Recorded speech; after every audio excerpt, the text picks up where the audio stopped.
Bienvenidos además a nuestro canal Un Abogado contra la Demagogia. Yo os traigo una entrevista con un doctor en climatología que ha salido varias veces con Iker Jiménez en Horizonte y que el vídeo anterior que subí fue censurado en la mayoría de las redes sociales. Esperemos que en esta ocasión aguante. Hablaremos de las inundaciones en Valencia y de la Dana. Lo que dice no es obviamente políticamente correcto y por eso hay problemas con este tipo de vídeos. Pero bueno, vamos a intentarlo, os lo traigo porque creo de verdad que es interesantísimo y después de escucharle no me extraña que en Paiporta pasara lo que pasara con Pedro Sánchez, aunque luego se llevara también su parte el rey Felipe VI, que demostró que él sí estuvo a la altura. Pero vamos a ver esta entrevista porque creo que es realmente una entrevista que debería ver todo el mundo. Venga, espero que os guste. Bienvenidos además a nuestro canal Un Abogado contra la Demagogia y hoy tenemos a Javier del Valle, que es nada menos que doctor en climatología y ha sido profesor de Ingeniería del Medio Ambiente en la Escuela Militar de Zaragoza y bueno, pues la verdad es que es un auténtico placer tener aquí pues una persona que sabe de verdad de lo que vamos a hablar y vamos a hablar de estas inundaciones que ha habido en Valencia, en Albacete, de lo que ha ocurrido, si es verdad que es consecuencia del cambio climático o no y bueno, todo esto que nos están contando que hay muchísima manipulación. Hola, buenas tardes, Javier. Muy buenas tardes. Bueno, mi puesto es en el Centro Universitario de la Defensa. Bueno, Centro Universitario de Defensa, es verdad. Muy bien, muy bien. Gracias. Muy bien, que yo, bueno, a Javier le conocí porque le vi una vez saliendo en Horizonte con Iker Jiménez, me gustó mucho lo que dijo y a partir de ese momento le llamé y ya hicimos otro vídeo que además tuvo mucho éxito porque interesó muchísimo lo que comentaste. Muchas gracias. La verdad es que es un placer poder hablar con tranquilidad en un espacio como el tuyo y poder desarrollar un poquito estos temas que creo que son interesantísimos, no porque estén de triste actualidad, sino porque son interesantes en sí mismos. Bueno, lo primero que hombre, obviamente, pues estamos todos pues muy, no sé cómo decirlo, impactados por lo que ha pasado, porque claro, obviamente ha sido y sigue siendo algo tremendo. Pero claro, nos están constantemente bombardeando desde el gobierno, desde las televisiones, que es culpa nuestra, básicamente, porque es culpa de un cambio climático, antropogénico, provocado por nosotros. Es lo que yo constantemente estoy escuchando todo el rato, ¿no? Y entonces, bueno, tú discrepas de eso y además con vista en antecedentes históricos que ha habido. Y bueno, a mí me interesa mucho esto porque, claro, lo que nos venden como un dogma, pues una persona experta como tú no está de acuerdo con ello, ¿no? Efectivamente, así es. Has hecho una magnífica introducción. Por eso, a ver, coméntanos, ¿por qué no es consecuencia de ningún cambio climático esto, sino que es algo que es normal y habitual? Porque el clima mediterráneo tiene unos periodos de lluvia muy intensa, que es el otoño. Casi todos los climas del mundo tienen periodos en los que llueve poco y en los que llueve mucho. Pero pues el clima mediterráneo, las lluvias más frecuentes, sobre todo en el Mediterráneo litoral, las lluvias más frecuentes y más intensas se producen en otoño. No siempre tienen que ser como consecuencia de gotas frías, que ahora se le llama dana, que es lo mismo, una gota fría que una dana, pero sí que ciertas situaciones de levante, gotas frías, generan muchas lluvias muy intensas. ¿Por qué yo discrepo con esa teoría machacona, casi general, de que esto lo hemos provocado nosotros, el ser humano, con nuestra forma de vida descontrolada y tal?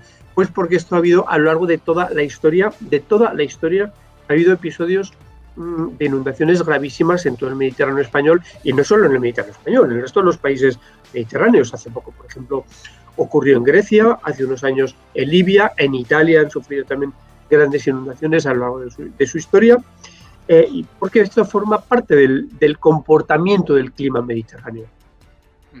De hecho, bueno, aquí tuvimos una en Bilbao en 1982, muy grave, con muchos fallecidos. Pero bueno, me has comentado antes que ha habido desde finales de 1800, me has comentado, pues bueno, fenómenos como este y riadas con hasta 1000 muertos y que esta no es ni siquiera la más grave, ¿no? Sí, de hecho, la primera riada en Valencia, en la ciudad de Valencia, que está documentada con documentos escritos en los libros del Consell, es de 1321, nada menos, 1321. A partir de 1321 hay un montón, una lista enorme de riadas que afectan a la ciudad de Valencia. Si además sumamos las riadas que afectan a otros lugares del Mediterráneo como Murcia, como Málaga, como Almería, bueno, o Cataluña, o Mallorca, ya la lista es sencillamente interminable. Pero cuando digo interminable es que necesitaríamos horas solo para enumerar los episodios de riadas.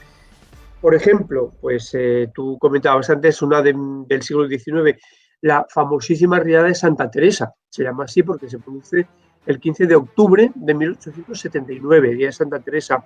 Arrasa Murcia. Se calculan unos 1000 muertos. Y Murcia, su provincia, la Vega Baja y parte de la provincia de Alicante quedan arrasadas por la riada. Es una riada histórica, es una riada además que cambia muchos parámetros en cuanto a pues ordenación de los montes, protección de la población. Hay unos problemas sanitarios muy graves después porque se calcula que hay más de 20.000 cadáveres de animales muertos esparcidos por la Vega Baja del Segura. Y bueno, pues eso es la primera de las que conocemos en época moderna, muy, muy graves, aunque anteriores, siglo XVIII, siglo XVII, etcétera, tenemos otras con menos datos, porque la documentación es menor. Pero bueno, ya te digo que el listado es interminable. Podemos hablar de muchas más si te parece bien.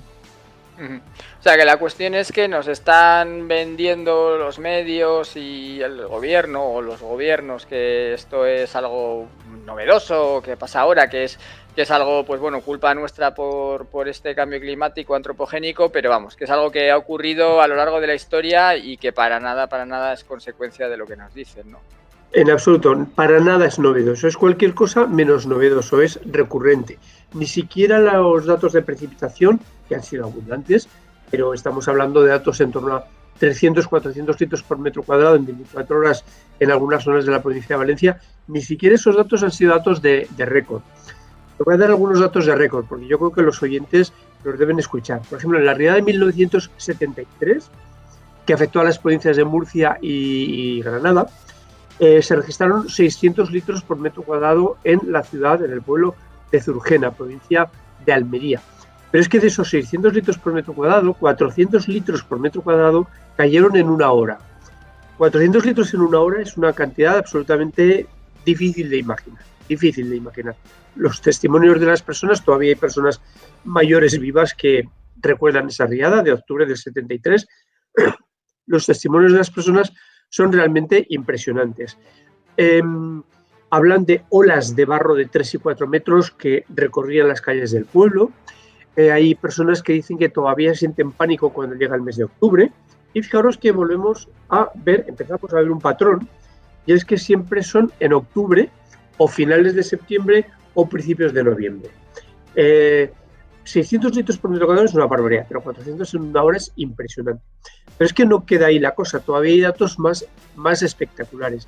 En la gota fría del 1987, en la que hubo poquitos fallecidos, creo que 2 o 3 fallecidos, la precipitación registrada en 24 horas en Oliva, provincia de Valencia, también Mediterráneo, fue a principios de noviembre, creo recordar, pues se registraron 817 litros por metro cuadrado en 24 horas. 817 se considera la precipitación en 24 horas más intensa de la historia de España y probablemente una de las más intensas de toda Europa. Es decir, que ni siquiera estas cifras de precipitación, que han sido importantes por supuesto, son cifras de récord. Para hacernos una idea, cuando nombraba antes la precipitación de Zurgena, 1973, provincia de Almería, esos 400 litros por metro cuadrado en una hora, se considera que es la segunda precipitación más intensa en una hora registrada en el mundo. Y la primera son 402 en Shanghái, que también el clima de tipo chino es un clima muy propenso a lluvias intensas, sobre todo en finales de primavera y verano. Es decir, que ni siquiera los datos de lluvia son datos de récord. Sí. Lo que pasa es que lo que extraña es que estando como estamos en el siglo XXI, en 2024, que siga ocurriendo esto, que no se hayan puesto medidas para que no ocurra cuando se sabe que va a ocurrir, porque esto se sabe que ocurre, ¿no? Cíclicamente, o sea, es algo que es sabido, ¿no? Sí, es sabido y de hecho ha ocurrido y va a volver a ocurrir. No sabemos ni cuándo ni dónde, porque el dónde también es difícil de predecir. Ahora le ha tocado a Valencia. Valencia es un lugar muy favorable para ese tipo de acontecimientos, pero el historial de Málaga, por ejemplo, el historial de Málaga de Riadas es impresionante, o el historial de Alicante o de Murcia. De todas formas, sí que tengo que aclarar que se han tomado medidas. Cuando se produce la riada de 1982, la gota fría que genera la pantana de Tous y que provoca una inundación del Bajo Júcar, de toda la ribera baja del Júcar, se toma una decisión importante, que es establecer los sistemas automáticos de información hidrológica, los SAIS. Los SAIS se diseñan precisamente para evitar ese tipo de catástrofe. Es decir, que sí que se tomaron medidas. El primer SAI que se instala en España es precisamente el de la Confederación Hidrográfica del Júcar. El segundo es el de la Confederación Hidrográfica del Ebro, que conozco muy bien, por cierto, y el objetivo de los SAIS es que las confederaciones del Ebro, las confederaciones hidrográficas, todas, tengan un sistema de observación de datos meteorológicos, de precipitaciones y de caudales. Es un sistema propio. Cuando ese sistema propio, independiente de la EMET, detecta una precipitación muy abundante, muy intensa, se desata una alarma. Y cuando se detecta que el caudal de un río, de un arroyo o de un barranco que está monitorizado crece muy deprisa y también puede llegar a una situación de riesgo, también salta una alarma. Cuando esas alarmas son preocupantes, el SAI, pues la Confederación Hidrográfica correspondiente con los datos del SAI, avisa a las autoridades correspondientes. Entonces, ese es un sistema que su objetivo precisamente es evitar este tipo de fenómenos y este tipo de catástrofes.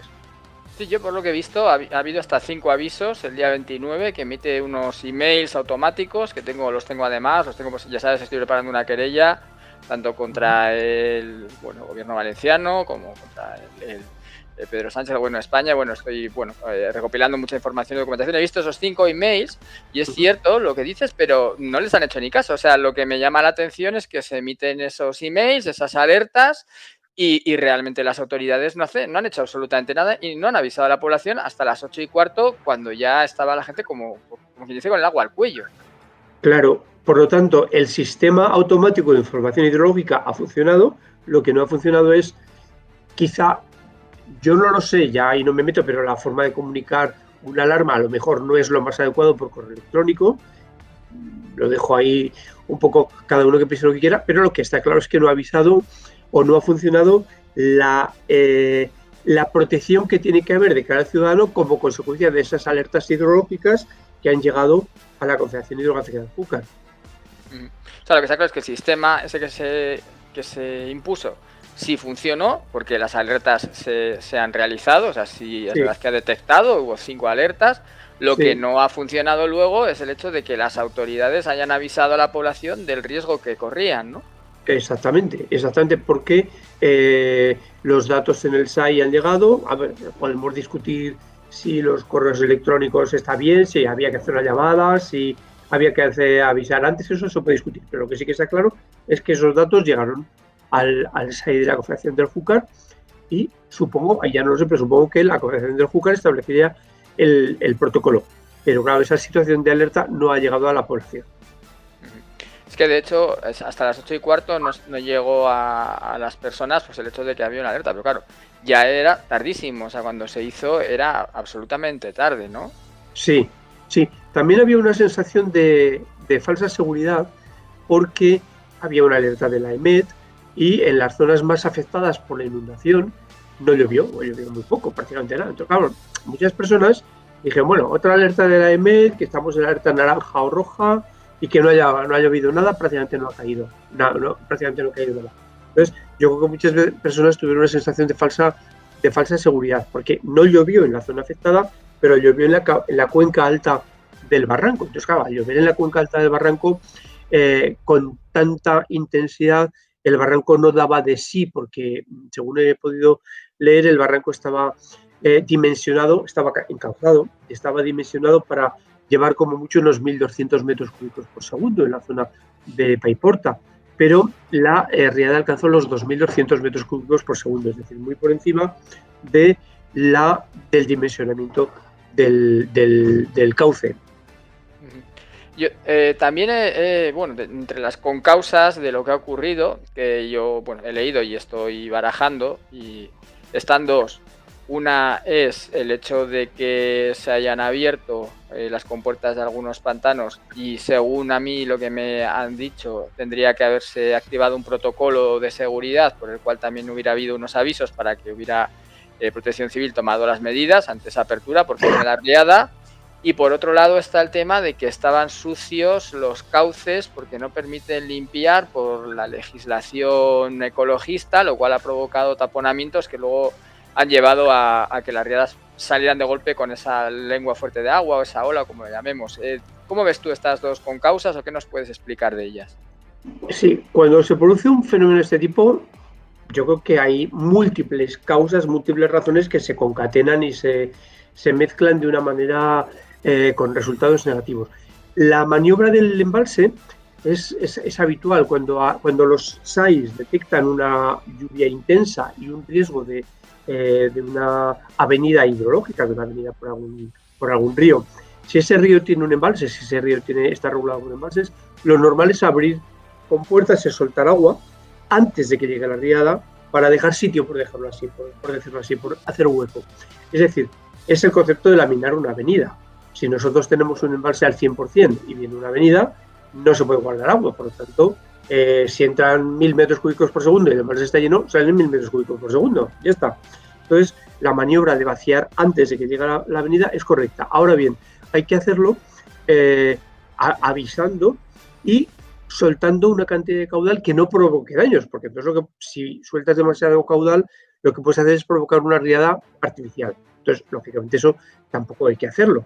Entonces, cuando se abren compuertas de una manera soltando mucho caudal, la maniobra creo que es correcta, pero hay que avisar y siempre evitando una riada artificial. Después, el tema de los cauces, sí, la verdad es que la mayor parte de los cauces de casi todos los ríos y barrancos españoles están con mucha materia orgánica, muchas ramas, cañas, troncos, etcétera, porque la legislación actual lo dificulta o en algunas zonas que son especialmente de especial valor ambiental directamente lo impide. La Directiva Marco del Agua, esta mañana precisamente la está consultando, no prohíbe limpiar los cauces, pero sí que establece muchas limitaciones, establece muchas recomendaciones para disminuir en lo posible la limpieza de los cauces. Lógicamente, cuando un cauce tiene mucha vegetación, bien porque crecen los bosques de ribera, que es algo muy bueno, los bosques de ribera es muy bueno para la salud del medio fluvial, ¿eh? No estoy criticando en absoluto que haya bosques de ribera, pero cuando en el cauce, sobre todo en zonas pobladas, en zonas donde hay mucha población viviendo cerca, cuando el cauce está sucio, sobre todo de ramas, troncos, etcétera, y viene una riada, pues eso hace, lógicamente, de retención. Y encima, si el caudal se desborda, pues cuanto más sucia el agua y más elementos sólidos arrastre, pues los daños pueden ser mayores, ¿no? Ahora se está criticando mucho esto. Yo creo que a partir de ahora se replanteará un poco la limpieza de cauces. Yo personalmente no soy partidario de hacer limpiezas masivas de cauces, pero sí que creo que en lugares con peligro de inundación, con peligro de desbordamiento, especialmente cuando se pone en riesgo las personas, porque es una zona habitada, sí que es conveniente limpiar cauces para aumentar la capacidad de drenaje de estos. Luego hay dos, bueno, ya ha visto aquí nuestros amigos que no eres seguidista de las teorías oficiales, que has dicho pues que no tienen nada que ver con el cambio climático, etc. Pero hay dos teorías que circulan por las redes, que entran dentro ya de lo que, bueno, pues que hay gente que lo tilda de conspiranoia y otros se lo creen bien y tal. Entonces son dos, yo por ver tu opinión como profesional de esto, una es que ha contribuido mucho a esto la destrucción por parte del gobierno de algunas presas y azudes, y otra es que esto ha podido ser provocado por un proyecto HARP que a través de ondas magnéticas ha incidido en las nubes y bueno y que lo ha provocado, por lo menos lo ha intensificado todo lo que ha ocurrido de una manera artificial. ¿Qué opinión te merece a ti como experto estas dos teorías? Sí, pues mira, el tema de la destrucción de presas y azudes, uno de los objetivos de las presas, no de los azudes, de las presas, que no es lo mismo, uno de los objetivos de las presas es precisamente laminar avenidas. Es decir, laminar avenidas quiere decir quitar intensidad a una avenida. para eso tenemos que tener un embalse semivacío, como explicaba antes, porque si no es imposible. Los azudes no, los azudes tienen otra función que es derivar agua, sobre todo para acequias y regadío. Entonces, eliminar presas, si son funcionales, si tienen capacidad de regulación de caudales, pues estamos disminuyendo la capacidad de regulación de los ríos y por tanto de la minación de avenidas. Los azudes tienen una función mucho más limitada, así que ralentizan un poco el flujo, lo ralentizan, pero realmente no tienen capacidad de regulación de los caudales, pero sí que ralentizan algo y por tanto evitan algo de energía, disminuyen algo la energía, el daño mecánico que por la energía del agua pueden causar las avenidas. Y en segundo lugar, la teoría de que ha sido una gota fría creada o reforzada por temas de ingeniería climática. Sí, yo también he oído muchas ideas a este respecto. A ver, tengo que explicar que los intentos de cambiar el clima mediante geoingeniería existen, eso es evidente que existen. Hay, según la EMET, ahora mismo 53 países en el mundo que tienen programas y planes para alterar el clima. Por lo tanto, eso no es conspiranoico decir que existen y que se están desarrollando. Ahora bien, son planes en general secretos o semisecretos. Por lo tanto, es muy difícil encontrar una información oficial sobre estos planes. Luego, el resultado de estos planes es muy discutible, porque claro, la atmósfera no la podemos meter en un laboratorio, entonces no podemos decir qué hubiera ocurrido sin la geoingeniería y qué ha ocurrido con la geoingeniería. Vamos a comparar. Bueno, eso es imposible, porque son dos realidades, serían dos realidades paralelas, entonces eso no se puede comparar. Sobre la generación o reforzamiento de forma artificial, yo tengo que decir lo mismo que cuando me dicen que si esto es obra del ser humano. En el Mediterráneo ha habido cantidad de gotas frías, algunas incluso más intensas, y para que se produzcan inundaciones y lluvias torrenciales, o lluvias torrenciales y inundaciones como consecuencia de las lluvias, se necesita un elemento fundamental en la alta atmósfera, que es la acumulación de aire frío en altura. Tiene que haber aire muy frío, en torno a 5.000 metros. En este caso, había una acumulación de aire frío de entre 20 y 24 grados bajo cero a 5.000 metros de altura. Por eso, antes a este fenómeno se le llamaba gota fría, porque significa una acumulación de aire frío en altura.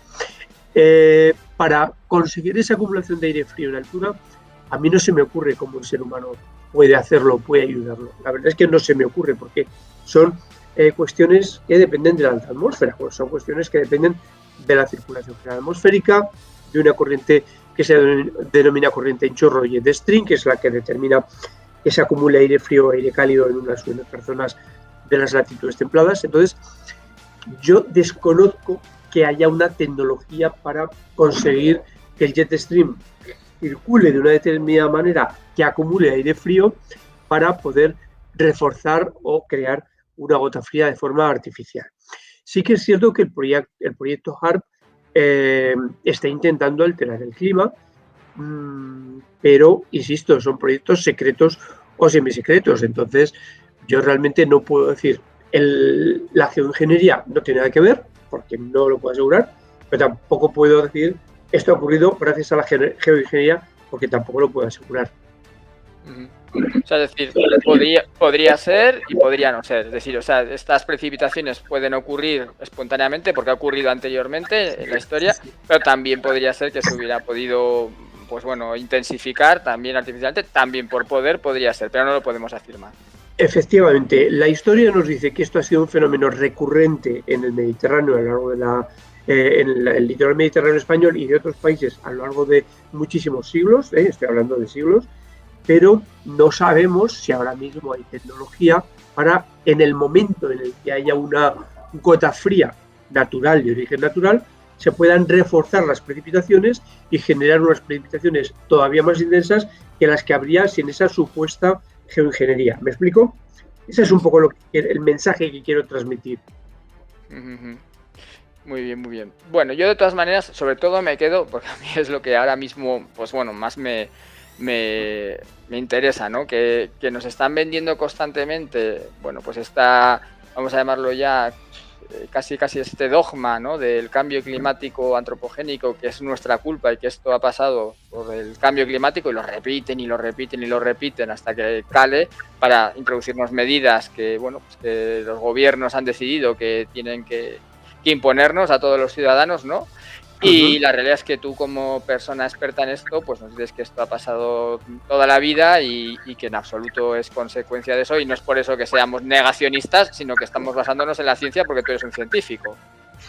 Claro, vamos a ver, si resulta que tenemos registros de inundaciones en Valencia desde 1321 y un larguísimo historial en toda la costa mediterránea de nuestro país, ¿por qué podemos decir, con qué criterio se puede decir? Bueno, pues hasta el año 2000 son fenómenos naturales y a partir del 2000 son fenómenos causados por el ser humano. No le veo yo la lógica a eso, ¿no? No le veo yo la lógica.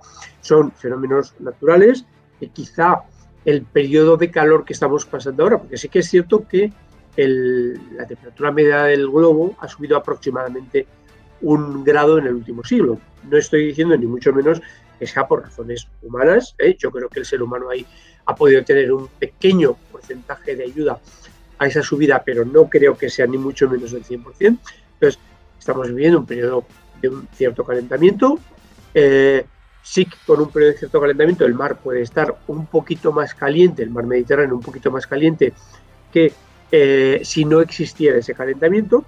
Ese mar un poco más caliente sí que refuerza la inestabilidad y por lo tanto puede ser un factor más de precipitaciones intensas, pero también esto hay que ponerle un pero, y el pero es el siguiente.